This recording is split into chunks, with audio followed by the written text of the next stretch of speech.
Episode 2, Girls in Paradise, Part 5. Shit. It's not here. Where is it? Where's my angel? You say the coolest things, but what you do is the worst. They couldn't stay here too long. Mike was in a hurry, but he hadn't found what he was looking for yet, and Ichiro was looking at him like, good grief. That's when it happened. There was a thud. Jeez. Suddenly, something hit Mike in the head, causing him to fall down with a strange scream. This caused several containers to fall to the floor and their contents to tumble down in pieces. Goo. Yeah, coconuts. Pressing his head, Mike saw a single coconut lying close by. Then he heard the window rattle shut. Someone had probably thrown it in. Who in the world would play such a prank? Someone with no common sense whatsoever. Mike was furious.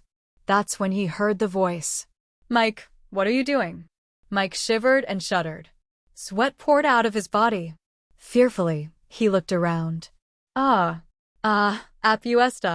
At the entrance of the room, there was Apuesta's figure. She had a cold look on her face that could be described as expressionless, and by her side were Sho, Dirt, Aaliyah, Palti, and Ichiro. I had nothing to do with this, Ichiro said, shrugging his shoulders as he left the room. Apuesta? There's a deeper story behind this. Yes. Then talk to me. What? Oh, well, that's because, well, I'm a tight-lipped guy. You're scaring me with your eyes. Let's calm down for a moment. Apuesta. Apuesta. Enough with the wah. Wait a minute, Apuesta, wait a minute. Then it was all resolved with a weighty thud and Mike's awful screaming. Sho and the others removed Mike, who had fainted, leaving Ichiro in charge. As they were cleaning up the container that Mike had vandalized, Sho noticed the presence of coconuts that had fallen on the spot. How did it get here? Could it be?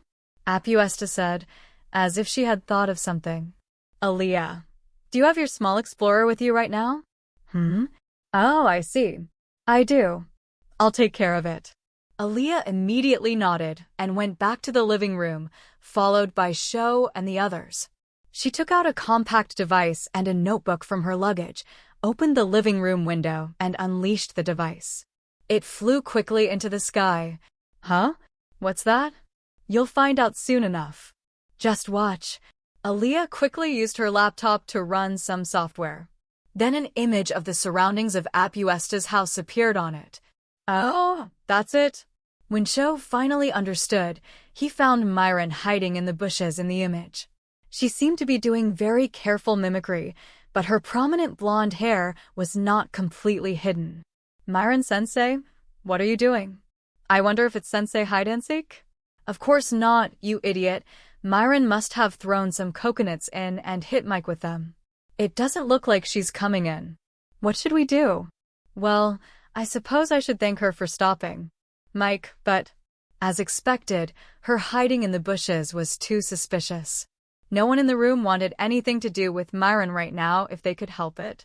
Okay, let's pretend we didn't see anything because we don't want her to come out by poking around badly. All of them nodded silently to Aaliyah, who gave a fearless thumbs up. When the explorer returned, the 5 of them resumed their study session. I don't want to go back to today, though. Aaliyah and Palti were surprised to hear Sho's words. What? Asked Dird. What? Are you staying over? Dird nodded her head, and Apuesta turned red and slumped over. No, that's not what I meant. Sho then frantically explained what had happened this morning, that Myron had suddenly cooked a sumptuous meal, that she had some dubious plans, and that she was depressed that he was leaving. Naked apron? Why do you wear an apron when you're naked? Is that a hobby of sensei's? Dird's innocent remark, however, was passed over by Sho and the others. In case you're wondering, there's a tent that we used before. Sho then. Apuesta mumbled to him, to which Aaliyah quickly responded. But, if you stay out overnight without permission, won't that give Myron an excuse to break in? It's going to be more trouble than it's worth. True. They all agreed again. You're right. We can't despise Myron-sensei any more than we already do. Tomorrow morning, let's all go to Sho's house. Also, I'm interested in the sumptuous food that Sensei makes. I'd like to check it out. Palti showed a sense of defiance, her hands clasped tightly together. I'm all about the naked apron. I'd love to see Sensei's naked apron. What are you talking about, Derd? Are you that type of person? Which kind? I don't know, but it sounds interesting. Sho and the others couldn't help but laugh at Derd's innocent remark. The next morning, Sho was shivering and praying in his tent. Everyone, come quickly. It's not good to be alone with that woman. Sho sneaked a peek out of the tent and saw that Myron was preparing breakfast in front of a simple cooking table with her apron. As if Sho's prayers were answered, the girls arrived just in time. Sensei, good morning. What are you doing here? You guys just barged in here out of nowhere. The girls walked up to Myron, and Derd looked at her curiously. Wow, Sensei, that's really cool. Is that a naked apron? Derd pulled up her apron, and everyone there, even Sho, who was peeking from inside the tent, saw what was underneath. Naturally, Sho let out a puh. Hey, Derd, what are you doing? Wow, you're not wearing anything underneath. You're really naked. Sensei, you get so mad when I come to school without panties, it's not fair. Huh? Even if you say it's not fair. Hey, what are you doing, you idiot? Aaliyah grabbed Derd by the neck and pulled her away. Aaliyah and Apuesta looked dumbfounded as Derd let out a disappointed, Wait, Palti? What's this all about? Myron said, looking unusually flustered, and Palti replied, Yes. Well, actually, Sho told me about Sensei's cooking, and I'm interested in it. What? For my food? Yes. I've been interested in Earth's cuisine for a long time, and more importantly, Sho praised it very highly, so I was hoping that you could teach me as well. Is that too much trouble for you? Oh, really? Shokuen likes my cooking. Although she was trying to look calm, Myron couldn't hide her happiness as she blinked repeatedly. Well, then I guess I have no choice. It's okay, right? Let's see what I can do with my hands. Yes. But, Sensei, it's not safe to cook in that outfit, and Derd might get amused and flip it open again, so you should change your clothes before that happens. Yeah, that's true too. It can't be helped. I'll have to worry about distressing Shokun another time. Wow! Go, Palti. Sho, who had been secretly watching from inside the tent, struck a guts pose, and Palti glanced at him and smiled. It was the smile of a goddess to Sho. After school that day, Sho picked up his lunch from Tommy again and ate in his favorite spot, the observation deck by the schoolyard. He returned to the tent and took Pi and Pio for a leisurely walk to Palti's house, where today's study session was to be held. On the way there, Excuse me, are you Kokoma Sho-sama? Whoa! Huh? Yes. Suddenly, an elderly man in a sober kimono-like attire appeared, blocking Sho's way. To Sho's surprise, the man bowed his head and said, I am the butler of the Jurai compound. I will show you to the house. Come this way. The man's words had a condescending, somewhat inscrutable force to them. Is he from Palti's house? Sho thought about it, and instead of disobeying, he quietly walked after the man. Eventually, they arrived at a much larger mansion than he had expected. It was an elegantly dressed house that could have been described as magnificent, and Sho was overwhelmed by its appearance. This way, please. He was then led to a room that was probably the most luxurious in the house. Just looking at the interior with its many glittering ornaments, he could sense that it was probably a very special room. I have brought Kokoma Sho-sama with me. Thank you for your time. The butler bowed and retreated to a corner of the room. A woman dressed very elegantly suddenly appeared on the large monitor in the room. Could it be? Sho recognized her at a glance, for she looked a lot like someone Sho knew. Nice to meet you, Kokoma Sho. Welcome. Her voice also sounded somewhat like hers. Then she said, I am Palti's mother. Please forgive me for this form of greeting. I knew it, Sho thought. Then he gulped nervously and hurriedly introduced himself. Well, it's nice to meet you too. I'm Kokoma Sho. I will always be indebted to Palti. But in the middle of his speech, she interrupting him. Greetings are fine. I've heard about your recent successes, and I've heard that you've been going toe-to-toe with not only Palti, but the other representatives as well. I assume you are referring to the war, Sho said, his tone grim. I'm going to ask you to do something for Palti. If you do that, she'll have a much better chance of winning. Yeah, Sho cringed at those words. She's been a little reluctant and fed up. So, I want you to work for Palti as hard as you can. Isn't that good? The emotionless look in her eyes was not a request at all. It was just an order. That was why Sho was convinced. He remembered what Tommy had told him yesterday about Palti not wanting to be a princess and worrying about the house, which was probably Mother. At that moment, a girl entered the room, wildly kicking the door open. Palti. Had she heard the story from somewhere? Their eyes met, and Palti lowered her eyebrows apologetically, then quickly glared at the monitor with an angry expression. It was an expression that was unlike her normally mild-mannered face. Mother, what the hell are you doing, with Sho in here? What do you mean? I was just asking him for a favor.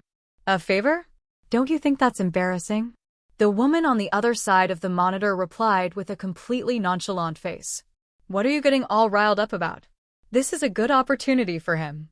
In the first place, what can a mere Japanese from an early civilization, and only one of them, do? He's brought the battle to a standstill by himself.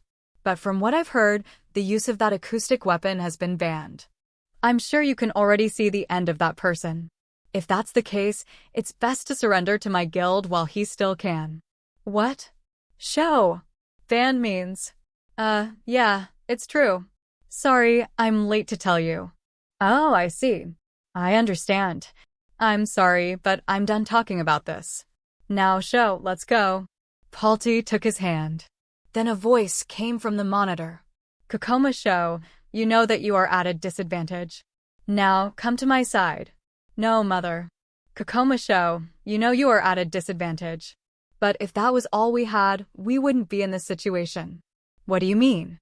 I can't talk about it here due to confidentiality issues. Now then, Palti declared, standing in front of Sho and facing her own mother. If you do anything like this again in the future, I will decline this role. You, my daughter, are. Come on, let's go, Sho. Yeah. Palti, who ignored her mother's words, took him by the hand and they left the room. I'm sorry, Sho. Sho and Palti stopped in an open area a short walk from the house. Palti didn't want to stay in the mansion. Sho understood this feeling. P and Pio, who had been quiet earlier, also started crying Pio Pio after they went outside. I'm really sorry for making you feel bad. Palti bowed deeply and Sho hurried to get her to raise her head. It's okay. Thank you. I know you're confused, right? Actually, that. Oh, no, I'm fine. I can kind of understand. Sho said to Palti, who looked uncomfortable saying it, and broke off the conversation. What? Look, everyone has one or two or a few dozen things they don't want to say. Haha, so I'm fine. I don't mind, you know, and you don't have to worry about it either, Palti. Sho, thank you. Palti realized that Sho probably knew some of her background, and his concern had reached her, and Sho could see it in Palti's expression as he smiled at her. Besides, it's true that Palti's mom is right. I'll be in trouble if I lose that weapon. I'm sure you can fight just fine without that thing. Yeah, is that so? Well, it's true that our engineers are excellent. No, I didn't mean it like that. What? Then what? Yes, you're right. I'll give you one hint as an apology for this time. Sho has a special ability. Special ability? Well, what's that? Is there such a thing? Palti giggled happily at Sho, who was seriously worried. Apparently, she was already in a good mood. The girls will be here soon, so let's go to my house. It's not that mansion, so please don't worry. Huh? Oh, is that right? Yes. So Palti took Sho's hand again and ran. Sho, who was walking fast, thought about what he had just done as he followed her. Special ability. I'm good at? The only thing I'm good at is rock, paper, scissors. Let's go then. I was still in the middle of preparing the snack. Yes. Yeah, right. Nodding, Sho stopped thinking for now and headed towards Palti's house. Palti's house was not too far from the mansion. It was a small and simple house compared to the mansion, but it felt more comfortable to Sho. Also, Palti's house had almost no partitions and was completely one room. It was a typical layout for a claustrophobic woman. That's just like Palti's house. Oh, I'm sorry. Can I use the bathroom for a minute? Yes, the bathroom is upstairs. You can go up that way. Yeah, thanks. When he went up the stairs, he found a strange room about 8 tatami mats in size, surrounded by slit, half-open walls. The windows were large and well-placed so that they could not be seen from the outside, so that the room did not feel claustrophobic. The partition between the bathroom and the toilet was minimal, so it could almost be called a single room. I see. It's like a bathroom for Palti. As he nodded to himself, the downstairs suddenly became noisy, and Sho knew that Derd and the girls had arrived, so he finished his business and went downstairs. The next day after school, Sho and the others were all together in the classroom discussing the upcoming exam. Hey, what are we going to do today? We have exams tomorrow, right? Yeah. Apuesta, Palti, where are we going to study today? In order. Derd's house. But that's not a good place to start, either. And Sho's house is also. I'm sorry, but I have a troublesome person at my house. As everyone laughed at Sho's joke, a voice came from behind. Would you like to do it at my place? Whoa! Sho and the others were surprised by the sudden voice. It was Minamata. Me, Minamata-san? Why are you at school? Hi, Tommy's got a bit of a back problem. So, I brought your lunch for her. Sho and the others were surprised to hear that, because they were worried about Tommy's safety. Yeah, but I heard she'll be fine as long as she rests for a few days, so don't worry. Sho and the others were relieved. Minamata gave a small smile. So, I guess you guys are looking for a place to study. You can use my house if you like. But wouldn't that be a bother? No, not at all. I can watch Kokomaku and study too. And she can. Thereupon, the cabbit on Minamata's shoulder puffed out her chest proudly and squealed. Mia. Actually, she's got a teaching license. So, she wants to teach you guys. Eee. Mia. I'm on it. And a small translucent monitor plate appeared in front of the cabbit. Yeah, I knew you weren't a normal animal. Aaliyah's statement probably made Derd, Apuesta, and Palti feel the same way. Haha. It seems like I'm kind of dying to participate in this event called studying for exams. I won't bother you, so could you please go along with him? No, it's not a problem. I'd be grateful if you could do the same. Okay, that's settled then. Take your time after you finish your lunch. I'll be waiting for you. With that, Minamata left the lunchboxes that Sho and the others had ordered and left the classroom. After finishing their lunch, Sho and the girls walked directly to Minamata's house. This time P and Pio were with Myron. Derd and her friends were talking while walking there. But I'm surprised that M-chan and the others are teaching us. And they even have a teaching license, right? I wonder if that thing might be a prosthetic body of his wives. I believe Minamata-san had a big wedding before, right? To Jurai's royal family, to a main Konak, to Belta's princess who was a famous pirate. As Palti listed them one by one, Aaliyah added, oh, and the priestess of Melmoss. That makes 4. Oh, but didn't the wedding have to be cancelled because of something that happened? The ceremony was cancelled, but they're still married, I believe. Sho, who had been listening to Derd and the others, was shocked the whole time. What? Guys? Minamata-san has 4 wives. Sho's question was naturally met with a nod from everyone. But I've heard rumors that they're all political marriages or something. Well, I heard that they had been going out as staff for quite a while. I'm sure they're just doing it for the sake of appearances. And I thought he had another partner, didn't he? Aaliyah, louder. May I have everyone's attention, please? We're going to pretend that we don't know about Minamata-san's identity, so please be careful not to slip up and show, please. Oh, yeah. Apparently, the girls weren't going to reveal that to Minamata yet. Uh-huh. But it's kind of frustrating that we can't ask him directly, isn't it? That's true, but the purpose is just to study for the exam. Dird, you should be especially careful. I'm afraid you might talk too easily. Yes, I understand. Sho and the others laughed lightly at Dird, whose mouth was agape. Minamata's house was located at the end of the harbor pier. The front door was already open, and they could see Minamata inside. He greeted everyone. Hey guys, welcome. Feel free to come in. Sorry to disturb you. Sho and the others took off their shoes and went inside the house. There, Palti took out a package from her bag and presented it to Minamata. Minamata-san. I didn't have much time today. This is the leftover of the one I baked yesterday. If you'd like to try some, please do. Cookies? Haha, thank you. You don't have to worry about this now, but we'll eat them together later. Minamata then led them to a 6-tatami mat Japanese room. There was a large Japanese-style table in the center of the room with a 20-inch TV and a stand to put it on, but no other furniture. It was a very neat and clean room. Can you wait here for me, please? The girls will be here soon. Saying that, Minamata went down the stairs to the basement next to the back room. Oh, sorry to disturb you. As Sho and the others walked into the Japanese room and sat down on the cushions, the Cabots peeked out of a small window and hopped straight into the room. Mia. Ah, it's the kitties. Hello. Meow. Each of the Cabots sat down in front of each of the girls, as Minamata would be watching Sho's studies. Good day to you. A monitor plate with these words was displayed in front of each of the Cabots. Nice to meet you. Yes, nice to meet you. Best regards. Nice to meet you, everyone. Seeing this, Dird and the others greeted the Cabots.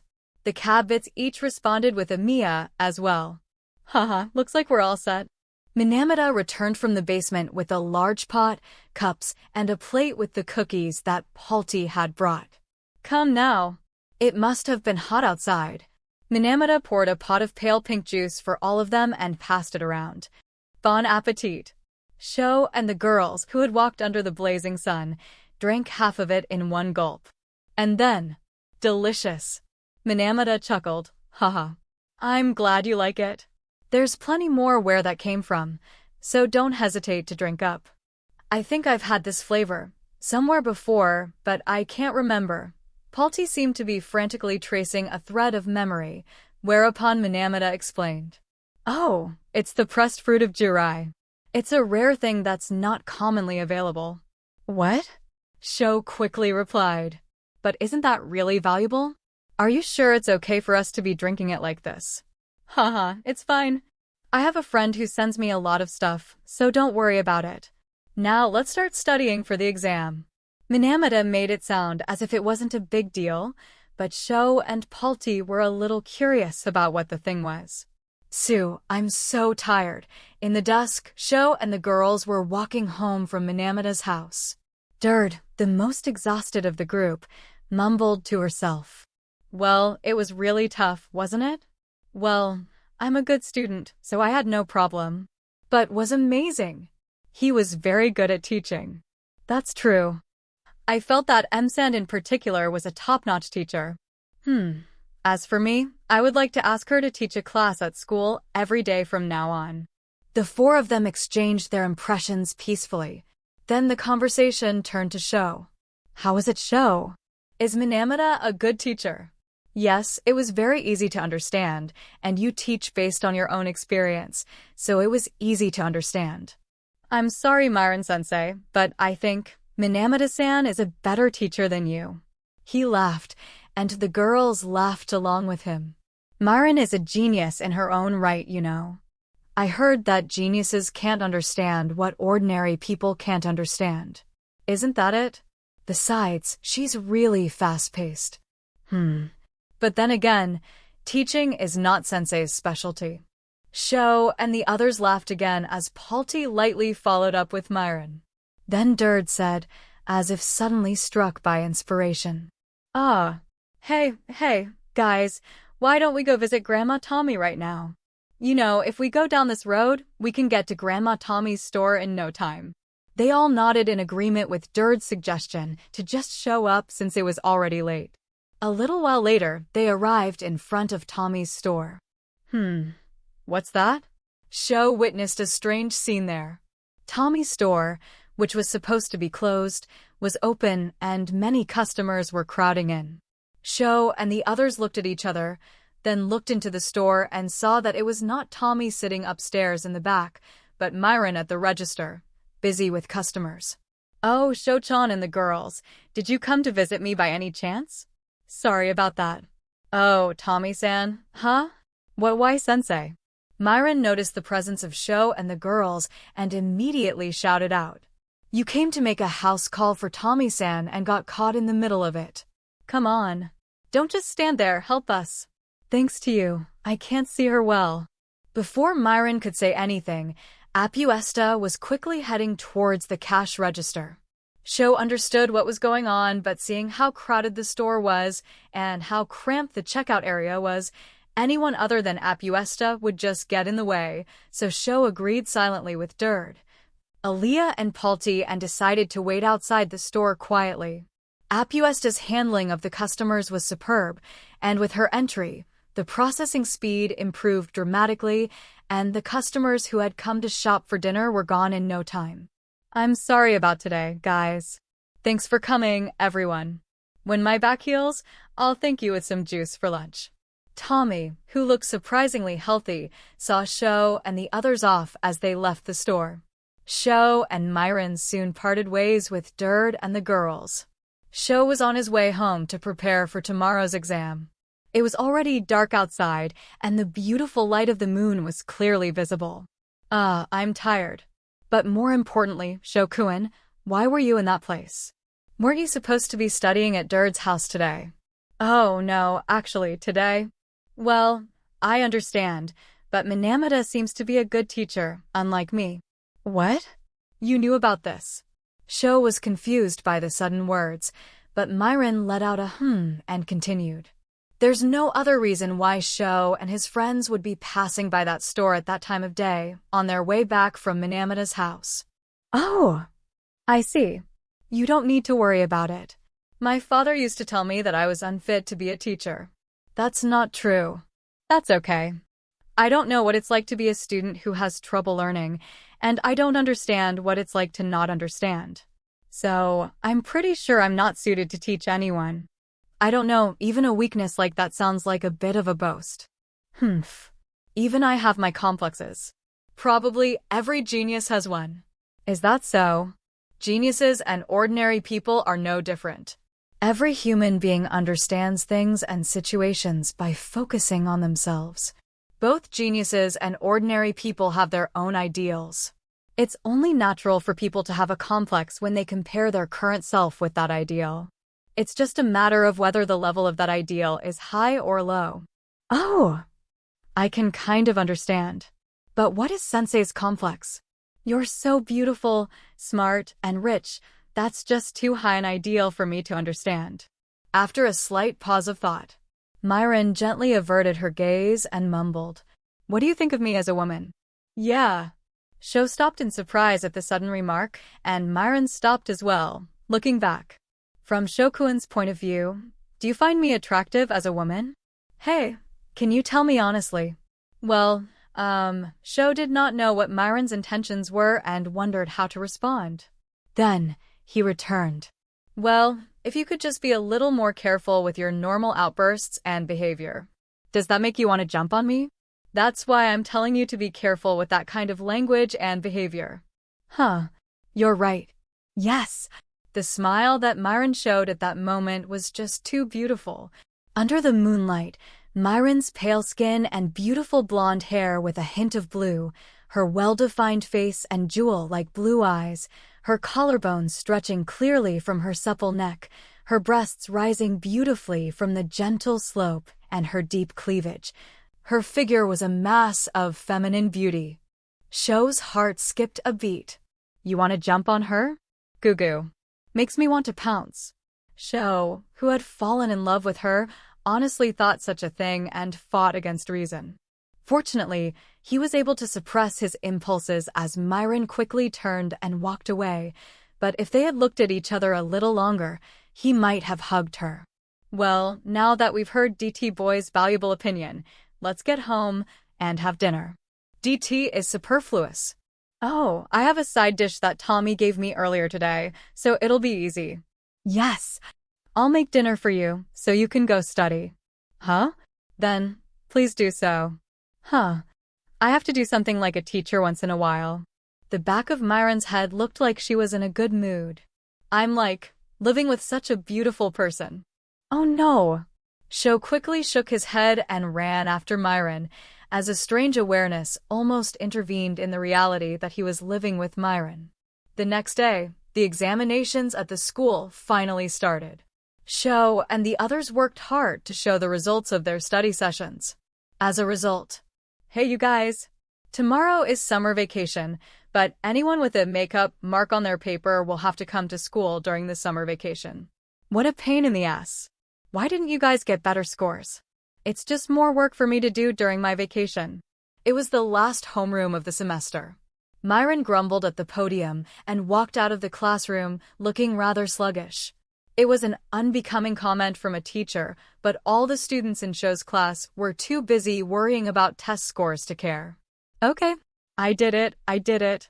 Sho was now holding several test papers in his hands, expressing his joy. This was because he had scored well above average in all subjects, one of the highest scores he had ever achieved. Naturally, there was no makeup mark on the paper. Sho was so happy when Aaliyah appeared in front of him and peeked at Sho's test. Wow, Sho, you're doing pretty well.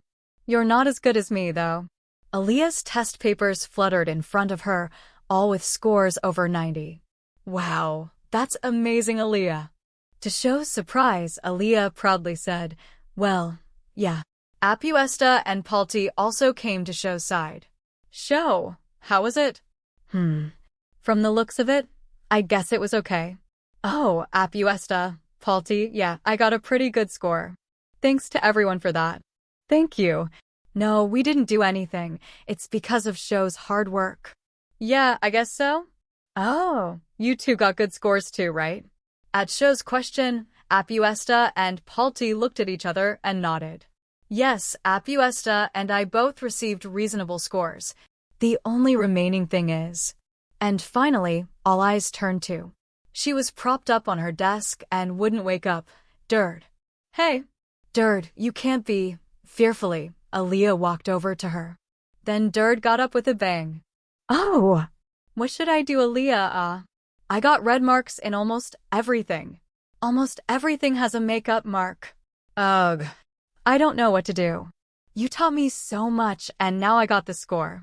And Mike helped me to understand a few things. Oh my god, you got me so excited. I don't know why I got it wrong from the very first question. This is the part that Cabot pointed out to me over and over again. Oh, I'm so sorry. Everyone help me, please. Oh, stop crying, shut up. I can't help it. I'll teach you one thing at a time, so just sit there. Come on. Dird, who started crying, and Aaliyah, who was like a demon instructor who would review every single problem she got wrong and get angry. Oh dear, it looks like we won't be able to settle down for the summer vacation. Sho and Apuesta laughed at Palti's mumbling at the same time. Despite the little incident of Dird's massive red festival, Sho and the girls were able to have a good summer vacation. Dird and the girls had gone back to their respective homes because of the test, and Sho had gone home alone and was now picking shells on the beach a short distance from his tent. Summer vacation, huh? I've been living on this island since before summer vacation, so I feel like I'm on summer vacation at a resort every day. Sho laughed at such a strange feeling, and although he had become somewhat accustomed to it, it still seemed strange that he was living a life of survival on such a beautiful southern island. It was at this time that he suddenly remembered the summers when he was living on the mainland. Come to think of it, I used to go on trips with Himiko every summer.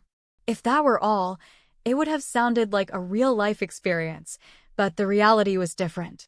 Sho, along with Takashi, Masaru, and Suguru, had been able to go on vacation with Himiko, but they hadn't been able to do much sightseeing. They were forced to do a lot of menial work for Himiko, such as carrying her luggage and taking her places. Thanks to this, he was so tired that he fell asleep at night and rarely felt like he was on vacation. It was such a sad memory, but it was also an important memory for Sho. Himiko-chan and the others will probably go somewhere this year, too. While checking the shells he collected, he was thinking about such things. Sho noticed that a ship he had never seen before was coming towards him from the sea. That can't be Myron-sensei's new cruiser, can it? I'm pretty sure they said it would take a long time to build. And it's kind of small. Sho stood up and squinted at it. The cruiser came closer and closer to the island. As the cruiser neared the island, it dropped its speed and stopped, and a large rubber boat was dropped from the cruiser into the sea. When Sho saw the figure from the cruiser getting into the rubber boat, no way. He threw out the shellfish he had been collecting and ran off at full speed.